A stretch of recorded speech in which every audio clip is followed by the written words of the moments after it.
ఇంకొకతోని మాట్లాడిండు, నాతోని మాట్లాడిండు. 9 గంటలకే మాట్లాడిండు. ఇంతే.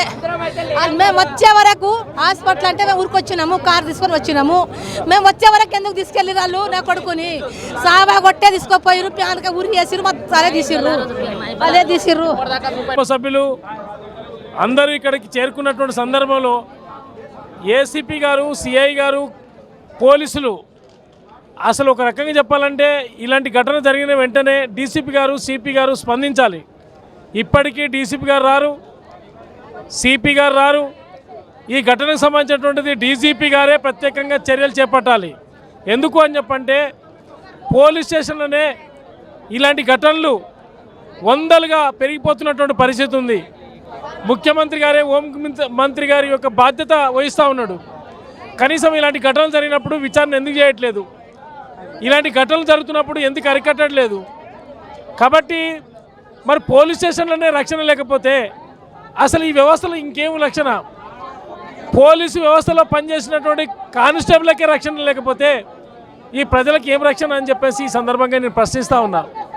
ఏదేమైనప్పటికైనా సమాజంలో జరుగుతున్నటువంటి అన్యాయాలకి, దాడులకి, దౌర్జన్యాలకి పోలీస్ స్టేషన్ వస్తే మాకు న్యాయం జరుగుతుందని చెప్పి వస్తారు.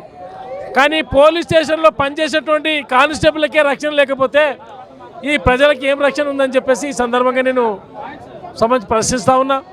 ఏదేమైనా ఇలాంటి ఘటనల్ని సిబిఐ ద్వారా విచారణ చేయాలి. అసలు ఈ అధికారులు ఏదైతుందో సస్పెండ్ చేయాలి. అధికారులను సస్పెండ్ చేసి సిబిఐ ద్వారా విచారణ జరిపి న్యాయాలు తేల్చవలసినటువంటి అవసరం ఉంది.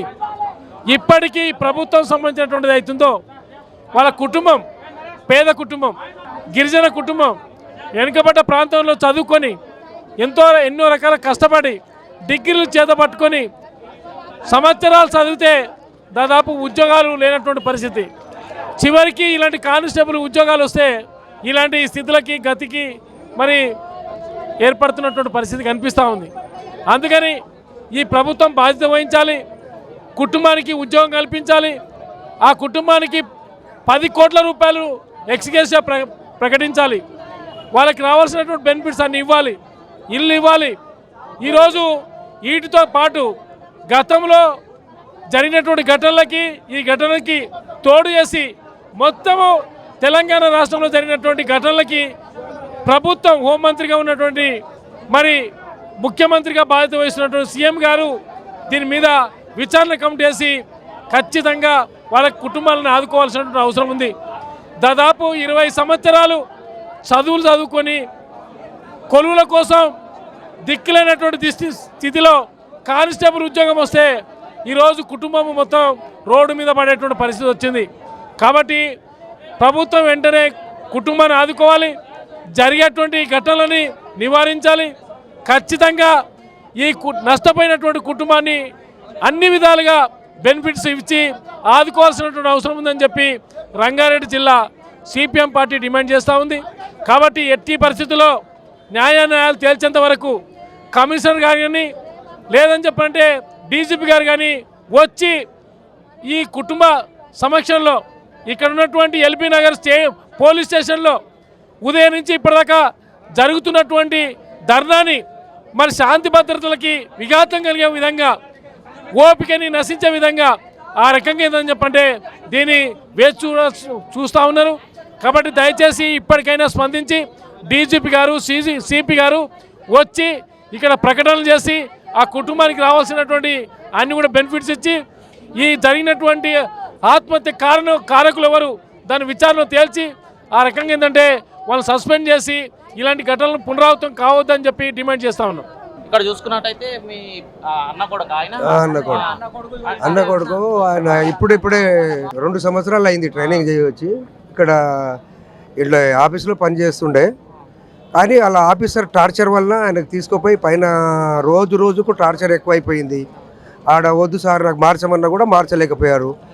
ఆ పోరోనికి వాళ్ళే చంపేసినట్టుంది. అట్లా ఫుటేజ్ కెమెరా ఏది లేకుండా చేసిన దగ్గర సూసైడ్ చేసినప్పుడు ఆ హైట్ కూడా లేదు, ఫ్యాను కిందనే ఉంది. అయినా పైన వాళ్ళు చచ్చిపోయిండు, సూసైడ్ చేసుకున్నారు అంటున్నారు. సూసైడ్ చేసినప్పుడు కెమెరాలు అయితే కనిపించాలి కదా, ఆ కెమెరాలో కనిపించకుండా కెమెరా కనిపిస్తలేదు, అంటే ఆ డిస్పోజల్ అయింది, కెమెరా నడచలేదు. ఈ ఇంత పెద్ద హైదరాబాద్లో హెడ్ పోలీస్ స్టేషన్లో ఉన్న దీన్నే కెమెరా లేకుంటే ఎట్లుంటుంది? ఏదో పల్లెటూరు పోలీస్ స్టేషనా? ఎక్కడన్నా మార ప్రాంతాల్లోనే కెమెరాలు ఉంటాయి 5-6. ఖాళీ మెయిన్ గేట్ కాడ ఉన్న కెమెరా మాత్రమే చూపిస్తున్నారు. లోపల ఉన్న కెమెరాలు అక్కడ ఉన్న కెమెరాలు ఏది చూపిస్తలేరు. కావాల్సుకొని చంపేసి పెట్టేసినట్టు ఉంది మొత్తం వాళ్ళ మీద. సూసైడ్ చేసుకుంటే బ్లడ్ రాదు, నాలుక బయటికి వెళ్తుంది, కళ్ళు బయటికి వెళ్తుంది. కానీ కాళ్ళకు పలిగిపోయినట్టు, గొంతు నవ్వులేసినట్టు, కళ్ళు బయటికి వచ్చినట్టు, కళ్ళు కూడా బయటికి రావాలి, నాలుక బయటికి వెళ్ళాలి, మోషన్స్ మూత్రం రావాలి. ఏం రాకుండా ఎట్లా అవుతుంది?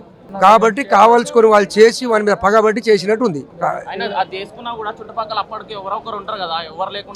అందరి పాత్రలే. ఆ నైట్ డ్యూటీ ఎవరైతే ఉన్నారో వాళ్ళని ఇమీడియట్లీగా రిమోట్ టు ఫర్ సర్వీస్ చేయాలని నా డిమాండ్. 15 రోజుల క్రితము సాయి అనే అబ్బాయి కింద ఉన్నాడు, మా కొడుకు అవుతాడు. ఆయన కింద డ్యూటీ కింద ఉండే 15 రోజుల క్రితం ఆయనకు పైన వేసిర్రు. కింద ఆపరేటర్ అబ్బాయికి ఈయనకు అసలు ఇద్దరికి డిస్కషన్, రైటర్కి ఇద్దరికి డిస్కషన్ అయ్యి కొట్లాట అవుతుండే. ఆ కొట్లాట వల్ల ఆయనకు పైన వేయించిరంట. వేయించి కొంచెం సిఐ గారికి వాళ్ళకు వీళ్ళకు గొడవ ఉండే కొంచెము.